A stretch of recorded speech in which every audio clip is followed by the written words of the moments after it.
Hoş gördük değerli izleyiciler. Bugün hüquq və ədalət fəlsəfəsi seriyasının növbəti videosunu sizə təqdim edirik. Bu videomuzun mövzusu müasir hüquq nəzəriyyəsində mühüm rol oynamış Amerikalı hüquqşünas və hakim Richard Posner'ın hüququn iqtisadi analizi yanaşmasıdır. Posner hüquq və iqtisadiyyat, Law and Economics sahəsinin banilərindən hesab olunur və hüquqi məsələlərə iqtisadi prizmadan baxılması ideyasını inkişaf etdirmişdir. Bu videoda onun həyat və fəaliyyəti, hüququn iqtisadi analizi yanaşmasının mahiyyəti, hüquq realizmi ilə əlaqəli nəzəri mövqeyi, o cümlədən hakimlərin qərarvermə prosesində səmərəlilik prinsipinin rolu, ədalət və etikaya dair baxışları, həmçinin müxtəlif hüquq sahələrində bu nəzəriyyənin tətbiq olunması nümunələri və həmçinin Posner'ın yanaşmasına yönəlmiş əsas tənqidləri müzakirə edəcəyik. Richard Posner 1939-cu ildə New York'da anadan olubdur. O 1959-cu ildə Yale Universitetini bitirib və 1962-ci ildə isə Harvard Hüquq Fakültəsini birinciliklə bitiribdir və Harvard Hüquq jurnalının prezidenti olubdur. Posner hüquq karyerasının əvvəlində ABŞ Ali Məhkəməsinin hakimi William Brennan'ın köməkçisi, katibi kimi çalışmışdır. Daha sonra isə ABŞ Ədliyyə Nazirliyində və Federal Ticarət Komissiyasında hüquq müşaviri vəzifələrində işləmişdir. 1968-ci ildə akademik fəaliyyətə başlamışdır və Stanford Universitetində dərs demişdir. 1969-cu ildən etibarən isə Chicago Universitetinin hüquq fakültəsində professor kimi çalışmışdır. Posner 1981-ci ildə ABŞ-ın 7-ci Dairə Apellyasiya Məhkəməsinə hakim təyin olunubdur və 1993-2000-ci illərdə həmin məhkəmənin baş hakimi vəzifəsində fəaliyyət göstəribdir və eyni zamanda həm də akademik fəaliyyətini davam etdirərək Chicago Universitetində hüquq dərsləri demişdir. O, akademik karyerası boyunca çox məhsuldar fəaliyyət göstərmişdir. Belə ki, 30-dan çox kitabı və 300-dən çox elmi məqaləsi vardır.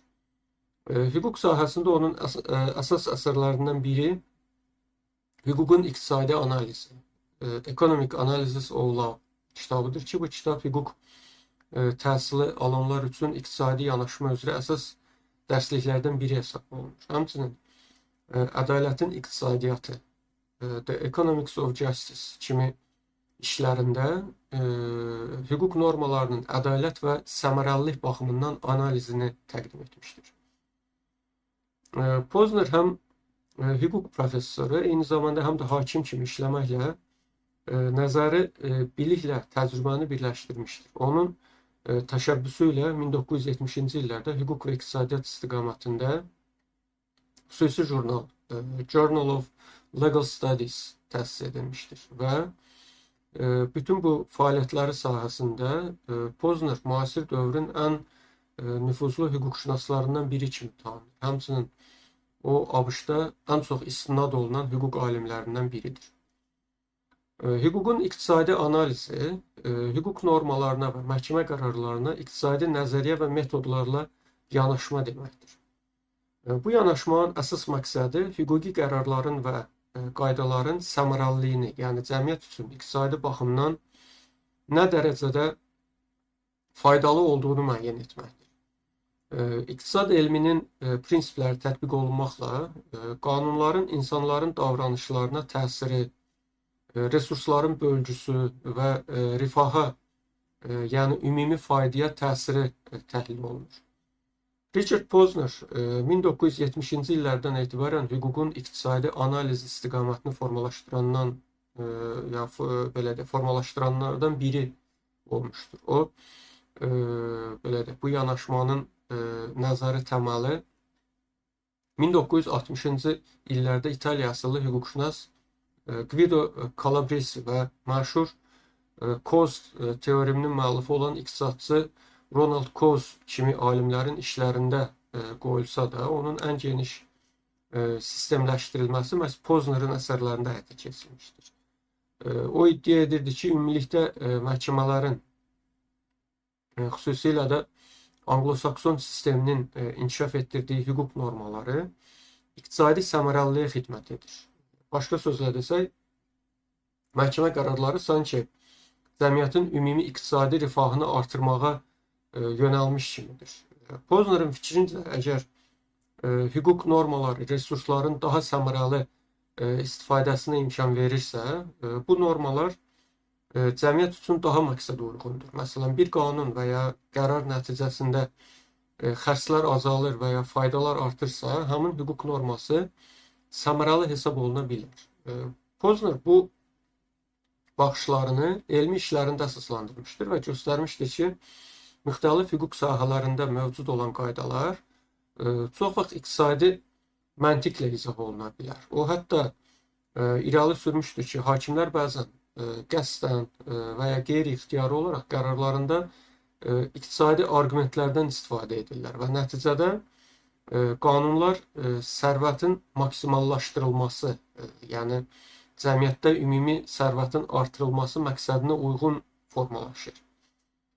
Burada sərvətin və yaxud da ki, rifahın maksimallaşdırılması dedikdə o nəzərdə tutulur ki, hüquqi qərarlar cəmiyyət üzvlərinin toplam iqtisadi məmnuniyyətini artırmalıdır. Yəni, bu vasitə ilə də hüququn iqtisadi analiz yanaşması hüquqi qərarların effektivliyini və nəticələrini ön plana çəkir. Qanunların yalnız ədalət naminə deyil, həm də praktik fayda baxımından dəyərləndirilməsini təşkil edir. Bu yanaşma hüquq elminə yeni baxış gətiribdir və hüquqşünasların iqtisadçılarla birlikdə çalışaraq qanunvericiliyin təkmilləşdirilməsi yollarını araşdırmasına təkan vermişdir. Kontinental Avropa hüququ belə də sistemi əsasən yazılı qanunlar, məcəllələr üzərində qurulubdur və president sistemindən fərqli olaraq məhdud təsirə malikdir. Yəni, bu səbəbdən Poznerin nəzəriyyəsinin kontinental sistemdə birbaşa tətbiqi bir qədər çətindir. Roman-German sistemində qanunlar çox vaxt abstrakt, yəni belə deyək də, ümumi prinsiplər şəklində yazıldığından məhkəmələrin qərarlarında iqtisadi səmərəliliyi birinci plana çıxarmaq imkanları məhduddur. Lakin buna baxmayaraq son dövrlərdə Avropa ölkələrində, xüsusilə Almaniya və Fransada hüququn iqtisadi analizinin istifadəsi genişlənməkdədir. Yəni, Avropa Birliyi hüququnun iqtisadi yanaşmaya əsaslanan tənzimləmə standartları, məsələn, rəqabət hüququ, istehlakçı hüquqları, ətraf mühit hüququ, yəni bu hüquq sahələri iqtisadi analizə yol açır. Məsələn, Avropa Birliyində rəqabət hüququ şirkətlərin iqtisadi davranışlarını qiymətləndirərkən açıq şəkildə iqtisadi analizdən istifadə edir. Belə deyək, antimonopoliya qaydaları iqtisadi səmərəliliyi və bazar rifahını əsas götürərək qərarlar verir. Bu sahədə Poznerin nəzəriyyəsi Avropa hüququ üçün əhəmiyyətli təsirə malik olmuşdur. Bununla belə, kontinental Avropa hüquq sistemində ədalət, bərabərlik və sosial hüquqlar kimi prinsiplər iqtisadi effektivlikdən daha yüksək dəyərə malikdir və iqtisadi analiz yanaşması çox vaxt bu dəyərlərlə balanslaşdırılır. Ölkəmizin hüquq sistemi əsasən kontinental Avropa hüququ ənənəsinə əsaslanır və hüquq qaydaları yazılı qanunlar, məcəllələr və digər normativ hüquq aktlar şəklində tətbiq olunur. Məhkəmə prezidentləri hüquq mənbəyi deyil, lakin Ali Məhkəmənin plenum qərarları ölkəmizdə istiqamətləndirici xarakter daşıyır. Bununla yanaşı ölkəmizin hüquq sistemi sürətlə modernləşir və islahatlar həyata keçirilir. Və bu vəziyyət, belə deyək, Poznerin hüququn iqtisadi analizi nəzəriyyəsinin tətbiqi üçün müəyyən imkanlar yaradır. Poznerin nəzəri mövqeyinə hüquq realizmi istiqamətindən də baxmaq olar. Ümumiyyətlə, hüquq realizmi 20-ci əsrin əvvəllərində ABŞ-da yaranmış hüquqi fikirdir və əsas ideyası odur ki, hüquq tətbiqi sırf abstrakt, yəni mücərrəd qaydalardan ibarət deyil. Əksinə, hakimlər real davranışları, cəmiyyətin şəraiti və praktiki nəticələr hüququ formalaşdırır. Amerika hüquq realizminin nümayəndələri, məsələn, Oliver Wendell Holmes, vurğulayırdılar ki, məhkəmə qərarları təkcə məntiqi hüquqi silsilə ilə deyil, həm də sosial siyasətlə, hakimlərin şəxsi təcrübəsi və cəmiyyətin ehtiyacları ilə müəyyən olunmalıdır. Richard Posner öz nəzəri yanaşmasında hüquq realizmin bəzi ideyalarını belə deyək də, yəni tətbiq eləyir. O, formalist hüquq nəzəriyyələrindən daha çox pragmatik, yəni nəticə yönlü yanaşmanı üstün tutur.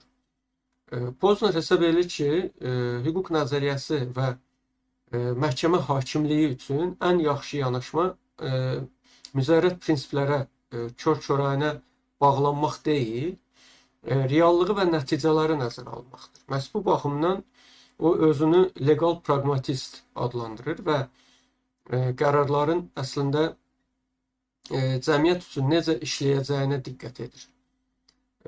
Posner həmçinin hüquq realizminin təsiri ilə hakimlərin qərar verərkən mütləq mənada qanun mətni ilə məhdud qalmadığını və gerçək vəziyyətə uyğun ən məntiqli nəticəni axtardıqlarını qeyd edir.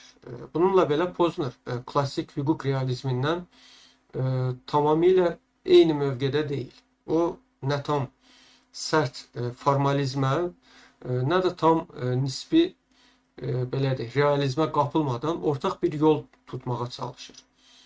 Tədqiqatçılar qeyd edirlər ki, Posnerin yanaşması balanslaşdırılmış realizm kimi xarakterizə oluna bilər. Yəni o, qanunun tətbiqində nə tamamilə qaydaların dəyişkən və subyektiv olmasını, nə də onların tamamilə dəyişməz və formal məntiqlə izahını qəbul edir. Onun fikrincə, hüquqda həm sabitlik və qaydalar vacibdir, həm də lazımi hallarda çevik və real yanaşma göstərmək gərəkdir.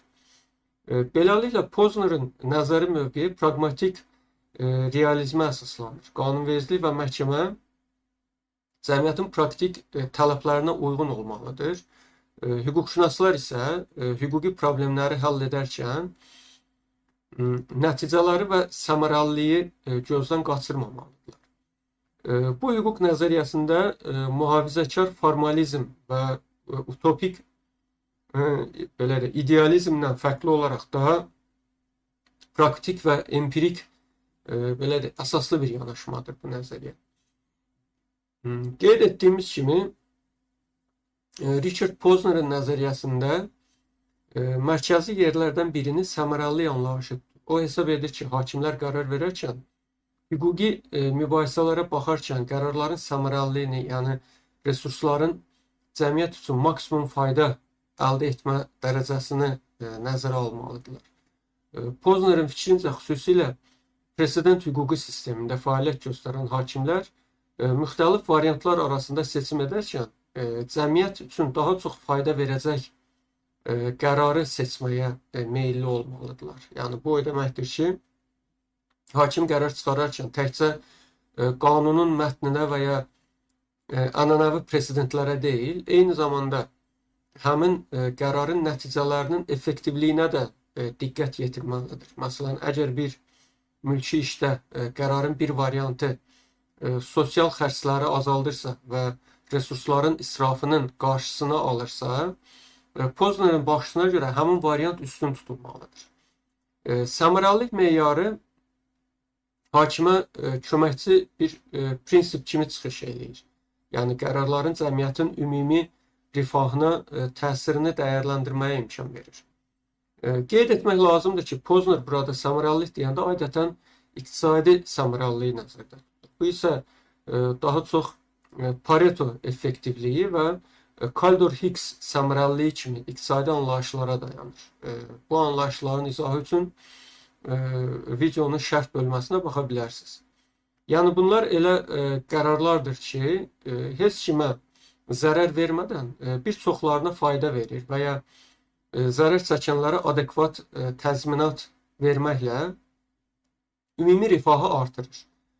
Beləliklə hakimlərin qərar vermə prosesində səmərəlilik rol oynayır. Həm de facto olaraq, yəni Pozner deyir ki, əslində hakimlər çox vaxt elə bunu edirlər. Həm də normativ bir qayda kimi, yəni hakimlər bunu etməlidirlər ki, cəmiyyət üçün ən yaxşı nəticə əldə oluna bilsin. Poznerin bu yanaşması sayəsində məhkəmə qərarlarının təhlilində yeni suallar ortaya çıxır. Məsələn, bu qərar resursların bölgüsünə necə təsir edir? Yaxud verilən cəza və ya kompensasiya sosial xərcləri azaltmaqla cəmiyyətə ümumi fayda gətirirmi kimi suallar meydana çıxırlar. Və belə suallar hakimlərin düşüncə tərzinə səmərəlilik prinsipasından baxmağı tələb edir. Və nəticədə hüquq sistemində səmərəlilik nəzərə alınmaqla daha rasional və cəmiyyətə faydalı qərarlar qəbul edilə biləcəyi irəli sürülür və vurğulanır. Bununla yanaşı Pozner hakimlərin davranışını da iqtisadi nəzəriyyə ilə izah etməyə çalışmışdır. Məsələn, o hakimlərin də digər insanlar kimi öz maraqlarını maksimuma çatdırmağa çalışdıqlarını irəli sürmüşdür. Buraya deyək ki, iş yükünün azaldılması, məsələn, deyək ki, məsələn, nüfuz qazanılması və s. amillər daxil ola bilər. Bu fikir mübahisəli olsa da, çünki ənənəvi yanaşmada hakimlər sırf ədalət naminə qərar verən şəxs kimi qəbul olunurlar. Poznerin yanaşması hakimlərin də insani motivasiyalara sahib olduğunu və hüquq sisteminin bu reallığı da nəzərə almalı olduğunu vurğulayır. Poznerin hüquq nəzəriyyəsi ənənəvi ədalət və etika anlayışlarına qeyri-adi bir prizmadan baxır. O, hüquqa mücərrəd ədalət prinsiplərindən çox konkret nəticələrə və cəmiyyətin rifahına diqqət yetirir. Yəni, bu o deməkdir ki, Pozner ədaləti tamamilə nəzərdən çıxarır.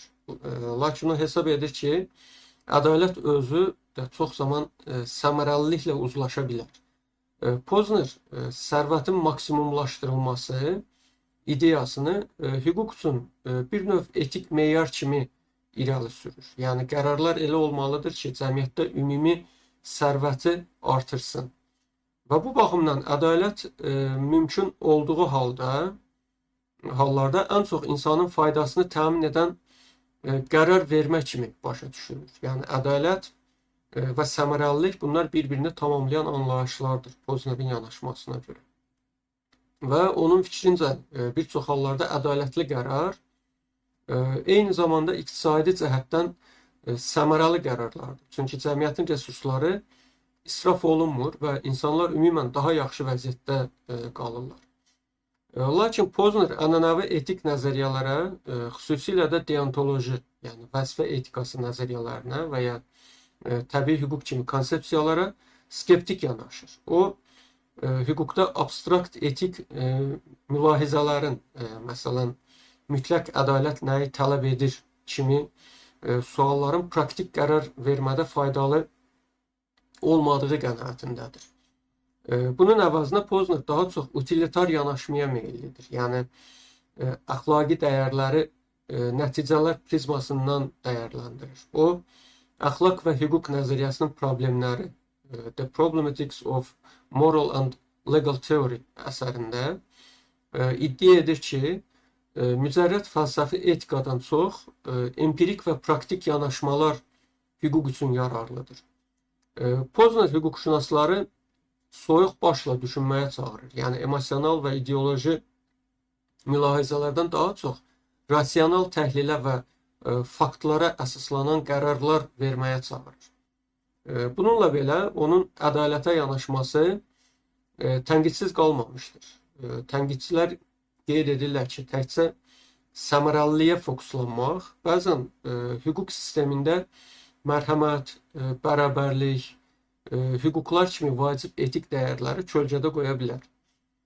Pozner isə bunların cavabında qeyd edir ki, hüquq siyasəti qurularkən əlbəttə ki, cəmiyyətin dəyərləri nəzərə alınmalıdır. Lakin real qərar vəziyyətlərində çox idealist yanaşmalar əvəzinə mümkün olan ən yaxşı nəticəni gətirəcək variant seçilməlidir.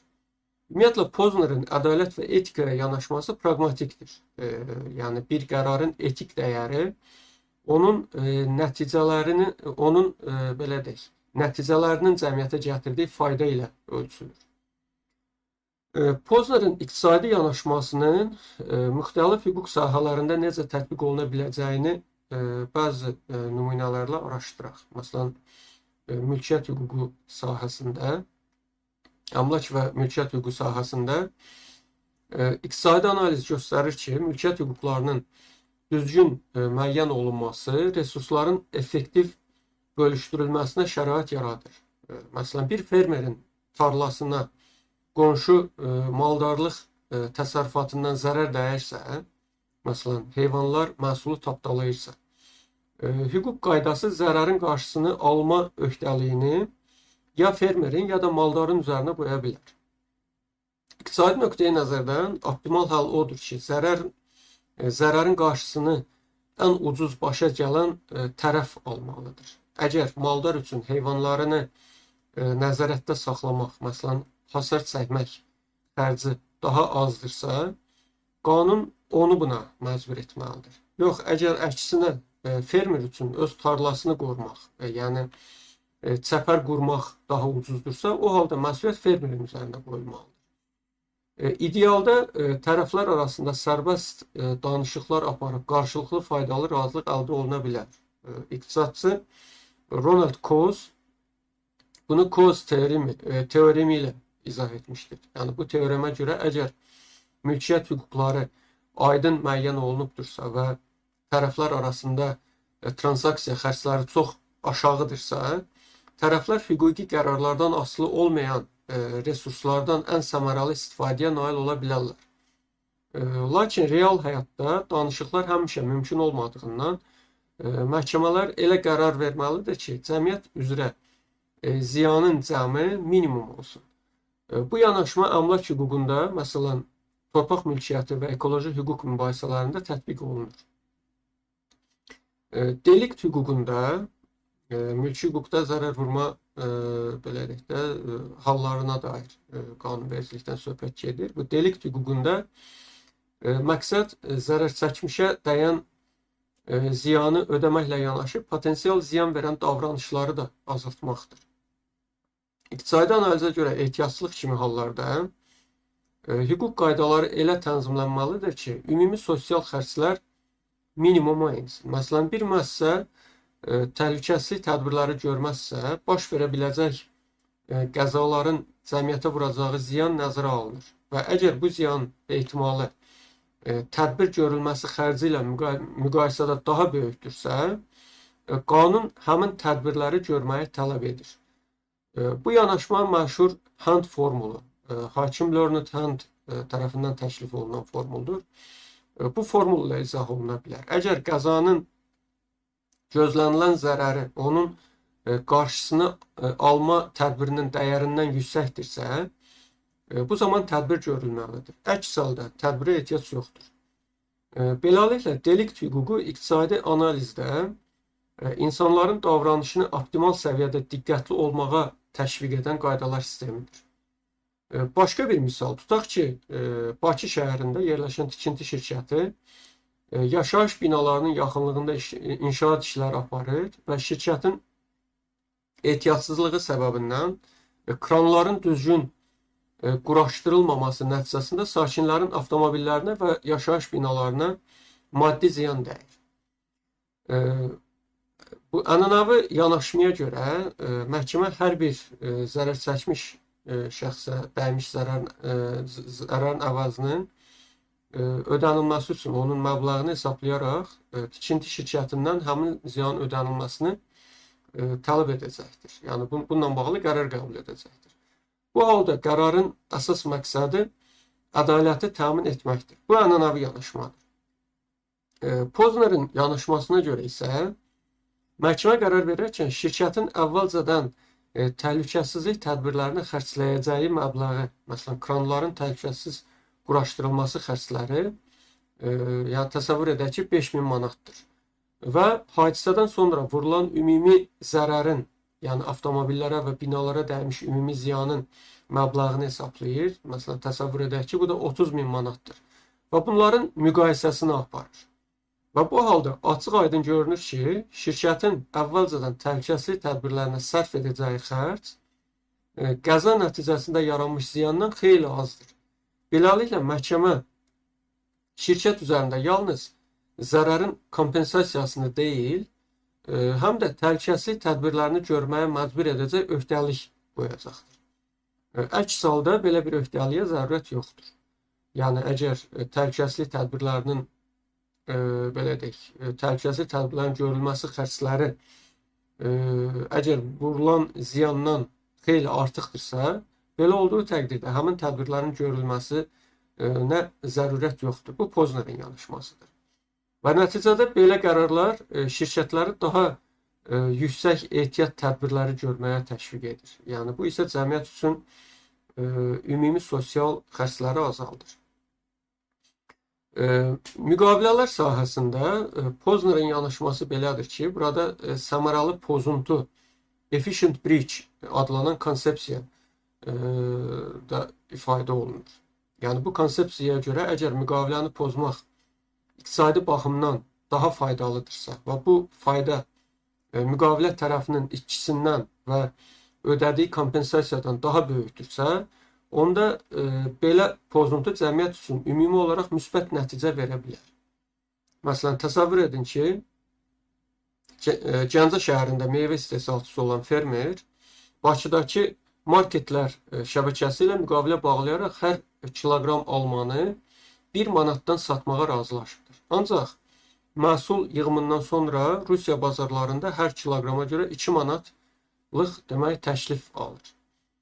Belə olanda ənənəvi yanaşmada, yəni məhkəmələr əsasən müqavilənin pozulmasına görə fermerə qarşı sanksiyalar tətbiq edəcək. Ancaq Poznerin yanaşmasına görə, əgər fermer müqaviləni pozub, məhsulu Rusiya bazarında daha baha satmaqla əldə etdiyi əlavə gəlir, məsələn, deyək ki, 5000 manat. Azərbaycan bazarındakı market şəbəkəsinin zərərindən məsələn 2000 manatdan yüksəkdirsə, müqavilənin pozulması iqtisadi cəhətdən səmərəli hesab olunacaqdır. Və məhkəmə bu halda fermerdən yalnız zərərin kompensasiya edilməsini tələb edəcək. Beləliklə, hər iki tərəf müqavilənin pozulmasından sonra iqtisadi baxımdan daha yaxşı vəziyyətdə qalacaqdır. Yəni, bu yanaşma iqtisadi effektivliyi artırır. Milli qanunvericiliyə belə səmərəli pozuntu konsepsiyası daxil edilərsə, tərəflər üçün faydalı qərarlar alınması mümkün olar. Yəni, bu nümunə göstərir ki, müqavilə hüququnda bəzən ənənəvi pacta sunt servanda, yəni müqavilə mütləq icra olunmalıdır prinsipindən kənara çıxaraq, ümumi səmərəliliyi yüksəldən yanaşma tətbiq oluna bilər. Cinayət qanunvericiliyinə gəldikdə isə iqtisadi analiz ən çox cəza siyasətində özünü göstərir. İqtisadi yanaşmaya görə cəzaların məqsədi cinayətkarı cəzalandırmaqdan başqa potensial cinayətkarları cinayət törətməkdən çəkindirmək olmalıdır. Gary Becker kimi iqtisadçılar cinayəti potensial olaraq rasional seçim kimi modelləşdirirlər. Yəni, bir şəxs cinayət etməyə qərar verərkən qazanc perspektivi ilə tutulma ehtimalı və cəza ağırlığını müqayisə edir. Poznerin yanaşmasına əsasən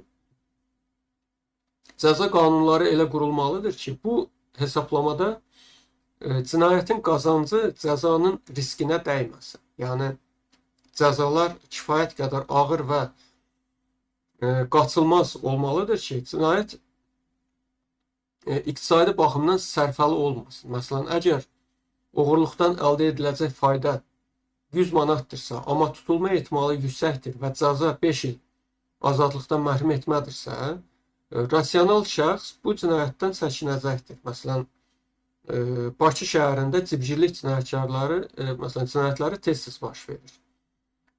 Mövcud cəza siyasətində cibgirlər adətən azadlığın məhdudlaşdırılması ilə cəzalandırılır.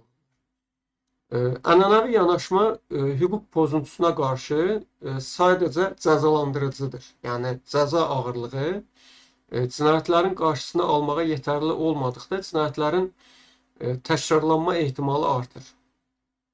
Poznerin yanaşmasına əsasən cibgirlikdə, yəni bununla bağlı cəzaların miqdarı və növü iqtisadi baxımdan elə müəyyən olunmalıdır ki, cinayətkarlar üçün bu davranış iqtisadi cəhətdən sərfəli olmasın. Məsələn, cibgirliyin orta qazancı təqribən 300 manatdırsa və tutulma ehtimalı da aşağıdırsa və cəza kifayət qədər ağır deyilsə, iqtisadi olaraq bu cinayətin törədilməsi sərfəli görünə bilər.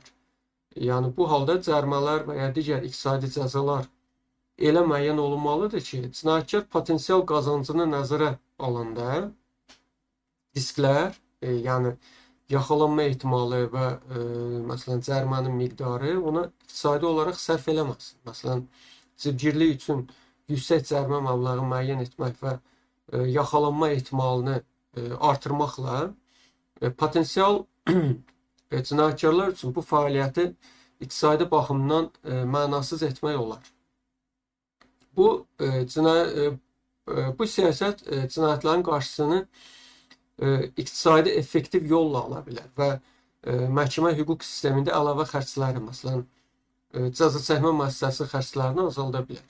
Ölkəmizin cinayət qanunvericiliyi belə iqtisadi təhlilin tətbiqi belə də cinayətlərin profilaktikasında effektivliyi artırar. Nümunələrdən də göründüyü kimi, hüququn müxtəlif sahələrində iqtisadi analiz yanaşması qanunların və qərarların arxasındakı məqsədləri və təsirləri anlamağa kömək edir. Hər bir sahədə ümumi məqsəd eynidir. Yəni, insanların davranışını cəmiyyət üçün ən faydalı olacaq şəkildə yönləndirmək və resursların boşuna sərfini azaltmaqdır. Bu hüquq normalarının yalnız formal tərəflərini deyil, onların real həyatda doğurduğu nəticələri dərk etməyi də tələb edir. Yəni, Poznerin nəzəriyyəsi də məhz buna çağırır. Poznerin yanaşması çox, belə deyək, təsirli yanaşma olsa da bir sıra hüquq fəlsəfəsi mütəxəssisləri və etiklər tərəfindən tənqid olunmuşdur. Əsas tənqidlərdən bəziləri belədir. Məsələn, ədalət və bərabərlik baxımından tənqidçilər deyirlər ki, yalnız səmərəliliyə fokuslanmaq ədalət prinsipini arxa plana keçirə bilər. Bəzən bir qərar iqtisadi baxımdan səmərəli olsa da, fərdlər arasındakı bərabərliyə və ya haqq ədalət duyğusuna zidd ola bilər. Məsələn, sərvətin maksimallaşdırılması prinsipi cəmiyyət üzrə ümumi faydanı artıra bilər. Lakin bu fayda ədalətsiz şəkildə əgər bölüşdürülərsə, yəni bəzi qruplar zərər görüb, digərləri çox fayda əldə edərlərsə, bu ədalət problemini ortaya çıxardır. Digər tərəfdən legal hüquqların və etik dəyərlərin nəzərə alınması baxımından bəzi alimlər, məsələn, Ronald Dworkin iddia edir ki, hüquqi qərarlarda müəyyən fundamental hüquqlar və dəyərlər səmərəlilik naminə tapdalanmamalıdır. İnsan layiqəti, azlıq hüquqları, ədalət duyğusu kimi anlayışlar bəzən pula çevrilə bilməyən dəyərlərdir. Yəni, qeyd olunur ki, Poznerin yanaşması bu cür ölçüyə gəlməz dəyərləri kifayət qədər qiymətləndirmir.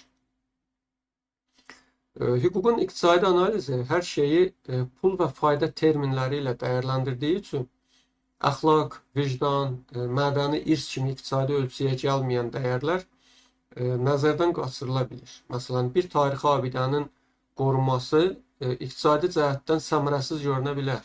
Lakin mədəni və tarixi dəyəri onun qorunmağını tələb edir.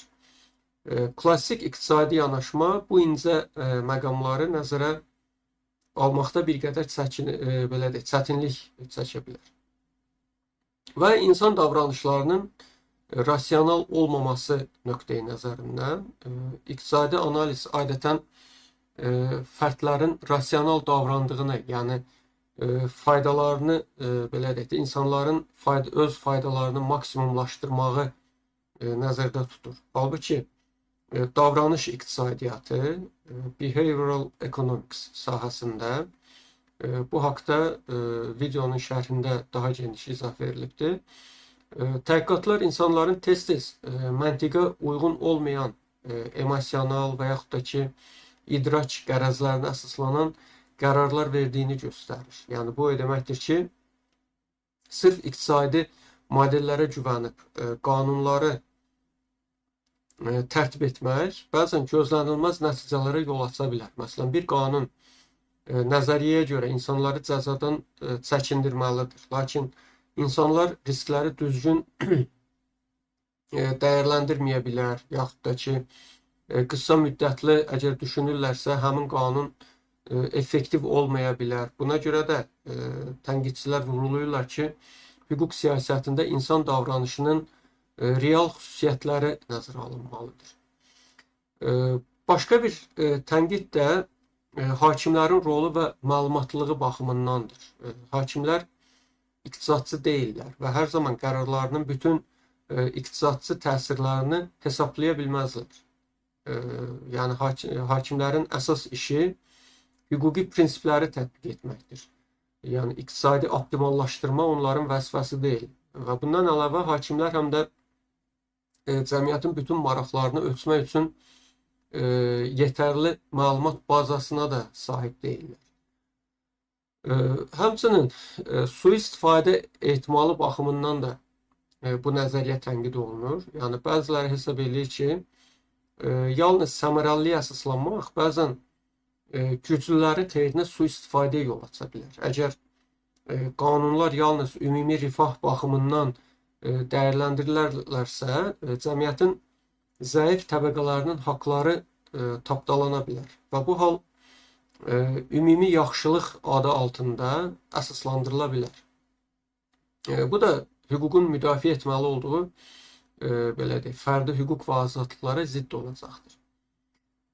Qeyd olunan tənqidlər Poznerin yanaşmasının limitlərinə işarə edir. Yəni, Pozner özü bu tənqidlərə cavab olaraq bildirir ki, onun təklif etdiyi iqtisadi analiz ədaləti əvəz etməyə çalışmır. Əksinə, hüquq sisteminə daha realistik bir baxış bucağı gətirir. Onun fikrincə, səmərəlilik və ədalət çox zaman uzlaşa bilər və qanunvericilikdə seçim edərkən iqtisadi təsirləri nəzərə almaq cəmiyyətin uzun müddətli maraqları üçün vacibdir. Və buna baxmayaraq, tənqidçilər belə göstərir ki, hüquqda təkamül etmiş dəyərlər və prinsiplər də yəni göz ardı edilməməlidir və hüquq iqtisadiyyatı yanaşması da bu kontekstdə balanslı şəkildə tətbiq olunmalıdır.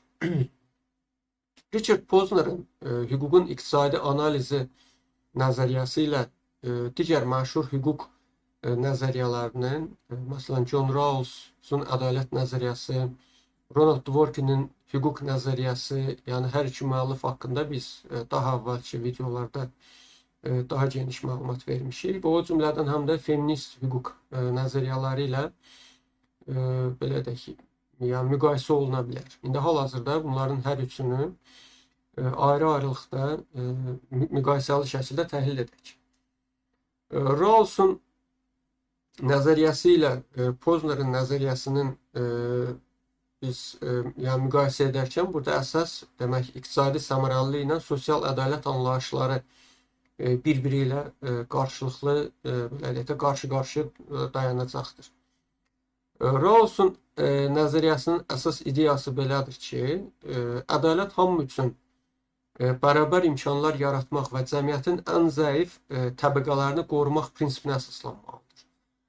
Onun fikrincə hüquq siyasətində əsas hədəf iqtisadi faydanın maksimallaşdırılması deyil, sosial və iqtisadi bərabərsizliyi azaltmaq və hər bir fərdin ləyaqətini qorumaqdır. Əgər müqayisə etsək, Poznerin yanaşması ilk növbədə hüquq iqtisadi effektivliyi maksimallaşdırmalıdır kimi qeyd eləyir. Həmçinin cəmiyyət üçün ümumi rifahı artırmağa yönəlmiş qərarlar vacibdir və bərabərlik və sosial ədalət bunlar Poznerin yanaşmasına görə ikinci plandadır və nəticəyə görə ölçülməlidir. John Rawlsa görə isə hüququn əsas məqsədi ədaləti təmin etməkdir. İqtisadi səmərəlillik yalnız ikinci dərəcəli meyardır və cəmiyyətin ən həssas və ən zəif təbəqələrinin hüquqları və maraqları üstün tutulmalıdır. O cümlədən hüquq normaları hamının ədalət anlayışına uyğun olmalıdır. Konkret belə də nümunə ilə göstərsək, məsələn, kiçik bir kənd məktəblərinin bağlanıb böyük mərkəzi məktəblərin yaradılması Poznerə görə iqtisadi baxımdan səmərəlidir. Çünki xərclər azalır. Amma Rawlsa görə məktəbi olmayan kənd uşaqlarının belə deyək, bərabər imkanları, yəni bərabər təhsil alma imkanlarından məhrum edilirlər. Və bu da qəbul olunmazdır. Rawls daha çox sosial bərabərliyi belə deyək, təmin edən qərarı üstün tutur. Yəni göründüyü kimi Rawls ilə Poznerin yanaşması məhz bu sosial ədalət və səmərəlilik prinsiplərinin toqquşması nöqteyi nəzərindən iki fərqli müddəa ortaya qoyur.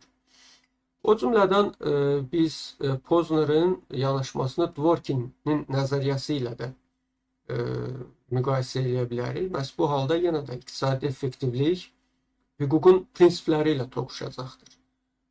Yenə də Dworkinin nəzəriyyəsinin əsas ideyası belədir ki, hüquq qaydalarının tətbiqində yalnız iqtisadi effektivliyə deyil, həm də hüquq prinsiplərinə belə də əsaslanılmalıdır. Dworkinə görə hüquq normaları və qərarları cəmiyyətin ümumi prinsiplərinə və etik dəyərlərinə uyğun olmalıdır. Yenə də müqayisə etsək, yəni Poznerin nəzəriyyəsinin əsas müddəaları belədir ki, qərarlar praktiki nəticələrə və iqtisadi məntiqə əsaslanmalıdır. Hüquq mətninə və prinsiplərə sadiqlik o qədər də əhəmiyyətli deyil və hüquqi məsələlərdə praqmatizm və nəticələr əsas götürülməlidir. Dworkinin yanaşmasına görə isə hüququn prinsipləri hüquqi qərarların verilməsində vacibdir və bu prinsiplərdən kənara çıxmaq olmaz. O cümlədən iqtisadi effektivlik prinsipləri heç vaxt hüququn təməl dəyərlərini üstələməməlidir və hüquqi mübahisələrdə doğru cavab etik prinsiplərə əsaslanmalıdır. Yenə də konkret bir nümunə üzərindən müqayisə etsək, təsəvvür edin ki, böyük bir infrastruktur layihəsi çərçivəsində məcburi köçürülmə həyata keçirilir.